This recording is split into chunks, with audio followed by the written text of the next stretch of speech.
মৰমৰ ছাত্ৰ-ছাত্ৰীসকল তোমালোক আটাইকে তোমালোকৰ প্ৰিয় ইউটিউব চেনেল নুৰুল আলম নাজুলৈ আন্তৰিক স্বাগতম জনাইছোঁ। আজি আমি এই ভিডিঅ'টিত 2023 চনৰ যি হাইস্কুল শিক্ষান্ত পৰীক্ষা অনুষ্ঠিত হ'ব সেই পৰীক্ষাত সমাজ বিজ্ঞান বিষয়ত প্ৰতিটো পাঠৰ পৰা কিমান নম্বৰৰ প্ৰশ্ন আহিব আমি এই বিষয়ে বিতংকৈ জানিম। আহাচোন বাৰু এই বিষয়ে কিছু কথা জানি লওঁ। ইয়াত আছে chapter wise marks distribution of social science as per latest question pattern for HSLC examination 2023। এই ভিডিঅ'ত আছে 2023 চনৰ যি হাইস্কুল শিক্ষান্ত পৰীক্ষা হ'ব সেই পৰীক্ষাত যি নতুন ধৰণৰ প্ৰশ্ন হ'ব, কাৰণ 2022 পৰীক্ষাৰ 2023 পৰীক্ষাত পাৰ্থক্য হ'ব, যিহেতু কুৱেশ্যন পেটাৰ্ণটো বহুতখিনি সলনি হ'ব। গতিকে এই ভিডিঅ'ত কি ধৰণৰ প্ৰশ্ন হ'ব সেই বিষয়ে এটা চমু আভাস আমি পাম, আৰু প্ৰত্যেকটো পাঠৰ পৰা কিমানটাৰ 1 নম্বৰ, কিমানটা 2 নম্বৰ বা কিমানটা 4 নম্বৰ 5 নম্বৰ প্ৰশ্ন হ'ব সেই বিষয়ে আমি বিতংকৈ এই ভিডিঅ'ত জানিম। গতিকে তোমালোকে সম্পূৰ্ণকৈ ভিডিঅ'টি চাবা, নিশ্চয়কৈ ইয়াৰ পৰা যথেষ্ট উপকৃত হ'বা। মৰমৰ ছাত্ৰ-ছাত্ৰীসকল, যদি তোমালোকে প্ৰথমবাৰৰ বাবে মোৰ চেনেলটি চাই আছা, চেনেলৰ বিষয়বস্তু আৰু ইয়াৰ উপস্থাপন ভাল লাগিছে, তেন্তে চেনেলটি ছাবস্ক্ৰাইব কৰিব বুলি আশা থাকিল আৰু ভিডিঅ'সমূহ লাইক, কমেণ্ট আৰু শ্বেয়াৰ কৰিবা। আহাচোন বাৰু আমি বিতংকৈ ভিডিঅ'টি জানি লওঁ। ইয়াত চাওঁ যে আমাক দিয়া আছে blueprint of social science for HSLC examination 2023। এই ব্লু প্ৰিণ্ট হৈছে বেছ হয়, ইয়াৰ ওপৰত ভিত্তি কৰি একৈটা বছৰৰ হাইস্কুল শিক্ষান্ত পৰীক্ষাৰ যি প্ৰশ্নকাকত হয় প্ৰত্যেকটো বিষয়ে তাৰ প্ৰশ্নকাকতখিনি ছেট কৰা হয়। গতিকে এইটো হৈছে আৰ্হি এটা, ইয়াত মানে কোন চেপ্টাৰৰ পৰা কিমান নম্বৰ প্ৰশ্ন আহিব সেই বিষয়ে বিতংকৈ দিয়া থাকে। গতিকে এই ব্লু প্ৰিণ্টটোৰ বিস্তাৰিত আমি সবিশেষ এই ব্লু প্ৰিণ্টৰ সবিস্তাৰিত বৰ্ণনা আমি পিছৰ কেইটামান শ্লাইডত আমি কৰিবৰ চেষ্টা কৰিছোঁ। আৰু এই যিটো ব্লু প্ৰিণ্ট আমি ইয়াতে সংলগ্ন কৰিছোঁ বা এটা আপলোড কৰা হৈছে, এই ব্লু প্ৰিণ্টটো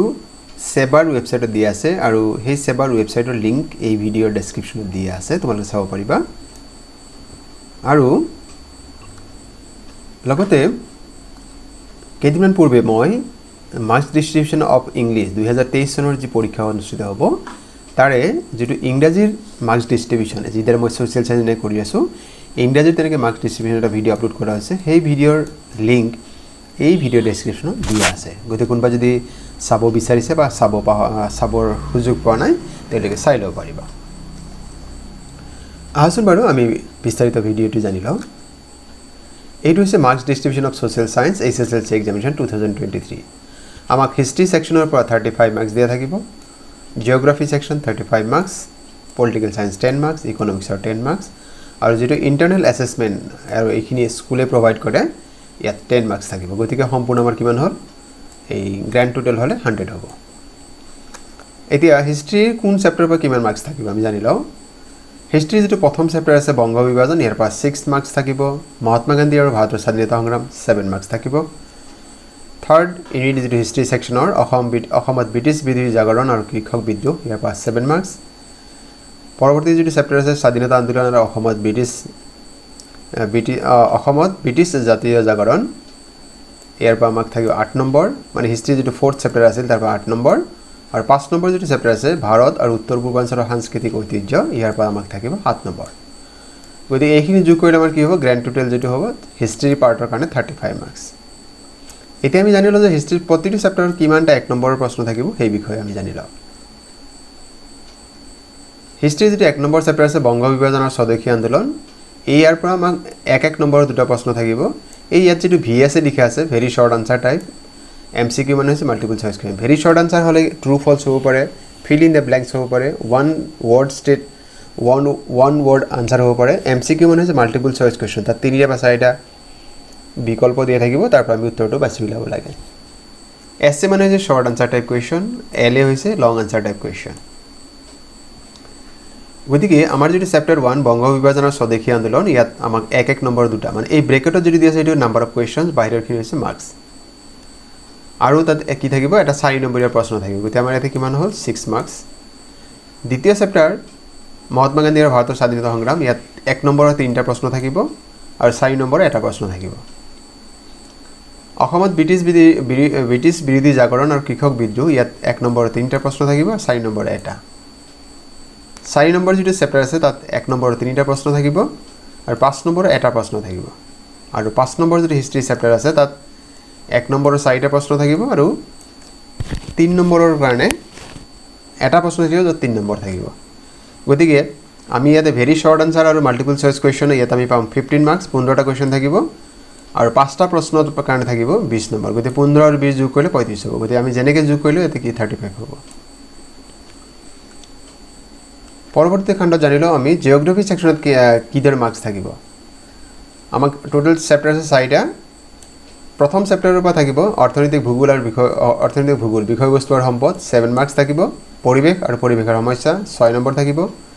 পৃথিৱীৰ ভূগোল 8 নম্বৰ থাকিব আৰু অসম ভূগোল সৰ্বোচ্চ 14 নম্বৰ থাকিব গতিকে এইখিনি যোগ কৰিলে আমাৰ কিমান হ'ব 35 এতিয়া আমি জানি লও যে ইয়াত কোনটো পাঠৰ পৰা কিমানটা 1 নম্বৰ বা অন্য নম্বৰৰ প্ৰশ্ন থাকিব ইয়াতে আমি দেখা পাইছো যে হিষ্ট্ৰীৰ যেটো প্ৰথম চেপ্টাৰ আছে অৰ্থনৈতিক ভূগোল আৰু বিষয়বস্তু 1 নম্বৰৰ 3টা প্ৰশ্ন থাকিব আৰু 4 নম্বৰৰ এটা প্ৰশ্ন গতিকে 7 নম্বৰ হৈ গ'ল আমাৰ পৰিৱেশ আৰু পৰিৱেশৰ সমস্যা 1 নম্বৰৰ 2টা প্ৰশ্ন থাকিব আৰু 4 নম্বৰৰ এটা পৃথিৱীৰ ভূগোল ইয়াতে 1 নম্বৰৰ 3টা প্ৰশ্ন থাকিব আৰু 5 নম্বৰৰ এটা প্ৰশ্ন থাকিব 3 আৰু 5 যোগ কৰিলে 8 হ'ব অসমৰ ভূগোল ইয়াতে 1 নম্বৰীয়া প্ৰশ্ন থাকিব 5টা এটা 4 নম্বৰৰ প্ৰশ্ন থাকিব এটা 5 নম্বৰৰ প্ৰশ্ন থাকিব গতিকে ইয়াত আমাৰ কি থাকিব 14 নম্বৰ ইয়াত সাধাৰণতে কি থাকে আমাৰ মেপ আঁকিব দিয়ে গতিকে মেপত কেতিয়াবা 4 বা 5 দিয়ে গতিকে এই হিচাপে অসমৰ ভূগোল এই পাঠৰ পৰা আমাৰ সৰ্বোচ্চ 14 নম্বৰ থাকে গতিকে আমি দেখা পাইছো যে ভেৰি শৰ্ট আনসাৰ বা মাল্টিপল চয়েস কোৱেশ্চন ইয়াত আমাৰ কি হৈছে 13টা প্ৰশ্ন থাকিব 13 নম্বৰ আৰু ইয়াত 5টা প্ৰশ্নৰ কাৰণে আমাৰ থাকিব 22 নম্বৰ গতিকে আমি ইয়াত দেখা পাইছো যে 13 আৰু 22 যোগ কৰিলেও কি হয় 35 হয় গতিকে আমি হিষ্ট্ৰী খণ্ডত আমি গম পালো 35 নম্বৰ জিওগ্ৰাফিৰ আমি গম পালো 35 নম্বৰ গতিকে 70 নম্বৰ হ'ল এতিয়া ৰাজনীতি বিজ্ঞান খণ্ডৰ আমি মাৰ্কস খিনি জানি লও ভাৰতীয় গণতন্ত্ৰ ইয়াৰ পৰা আমাক নম্বৰ থাকিব 5 আৰু আন্তৰ্জাতিক সংস্থা ৰাষ্ট্ৰসংঘ আৰু অন্যান্য ইয়াৰ পৰা 5 এতিয়া চাই লও যে 2 এতে ভেৰি শৰ্ট আনসাৰ বা মাল্টিপল চয়েস কোৱেশ্চন থাকিব এটা 1 নম্বৰৰ 2টা প্ৰশ্ন থাকিব আৰু এটা 3 নম্বৰৰ প্ৰশ্ন থাকিব গতিকে 5 নম্বৰ আন্তৰ্জাতিক সংস্থা ৰাষ্ট্ৰসংঘ আৰু অন্যান্য ইয়াৰ পৰা 5টা 1 নম্বৰৰ প্ৰশ্ন থাকিব 5 গতিকে ইয়াত আমি দেখা পাইছো 7টা 1 নম্বৰৰ প্ৰশ্ন গতিকে এটা 7 নম্বৰ আৰু এটা 3 নম্বৰৰ প্ৰশ্ন গতিকে ইয়াতে কি হ'ল 10 নম্বৰ 7 আৰু 3 যোগ কৰিলে 10 হ'ব এতিয়া ইকোনমিক্স খণ্ডত আমি জানি লও যে কিমান নম্বৰ থাকিব ইকোনমিক্স খণ্ডত আমি গম পাইছো 10 নম্বৰ থাকিব 5 যোগ 5 10 হ'ব ইয়াতে মুদ্ৰা আৰু বেংক ব্যৱস্থা ইয়াৰ পৰা 5টা 1 নম্বৰৰ প্ৰশ্ন থাকিব অৰ্থনৈতিক উন্নয়ন ইয়াতে 5 নম্বৰ থাকিব গতিকে ইয়াত ভেৰি শৰ্ট আনসাৰ আৰু মাল্টিপল চয়েস কোৱেশ্চন ইয়াতে আমাৰ কি থাকিব 10 নম্বৰ ইয়াতে আপোনাৰ শৰ্ট বা লং আনসাৰ নাথাকে যেটো ব্লুপ্ৰিন্টত দিয়া আছে হেইমতে এইখিনি ইনফৰমেশন শেয়াৰ কৰা হৈছে আৰু যেটো ইন্টাৰনাল অ্যাসেসমেন্ট মাৰ্কস থাকিব 10 মাৰ্কস এটো স্কুল বিলাকে নিজাকৈ প্ৰভাইড কৰে গতিকে এটো আমি চিন্তা কৰিবলৈ একো নাই মোৰ ছাত্ৰ-ছাত্ৰীসকল অতি সোনকালে মই আৰু বহু কেইটা ভিডিও তোমালোকৰ বাবে লৈ আহি আছো যে যেটো মেট্ৰিকৰ যেটো লেটেষ্ট কোৱেশ্চন প্যাটাৰ্ন হেই প্যাটাৰ্নৰ ওপৰত ভিত্তি কৰি মই মডেল কোৱেশ্চন তোমালোকৰ বাবে অতি সোনকালে আপলোড কৰিম তোমালোকে চাবা বুলি আশা থাকিল আৰু যদি ভিডিও মোৰ ভাল লাগে তেন্তে তোমালোকৰ যিসকল বন্ধু-বান্ধৱীও হাই স্কুল শিক্ষান্ত পৰীক্ষাৰ প্ৰস্তুতি চলাইছে তেওঁলোকৰ সৈতে শেয়াৰ কৰিবা আৰু অতি সোনকালে মই এই যেটো চেপ্টাৰ ওয়াইজ মাৰ্কস ডিস্ট্ৰিবিউচন যেটো আছে জেনাৰেল সায়েন্স আৰু জেনাৰেল ম্যাথমেটিক্সৰ ভিডিও অতি সোনকালে মই আপলোড কৰিম তোমালোকে চাবলৈ নাপাহৰিবা আৰু তোমালোকে আজিৰ এই ভিডিওটি সম্পূৰ্ণকৈ চোৱাৰ বাবে তোমালোকলৈ জনাইছো অশেষ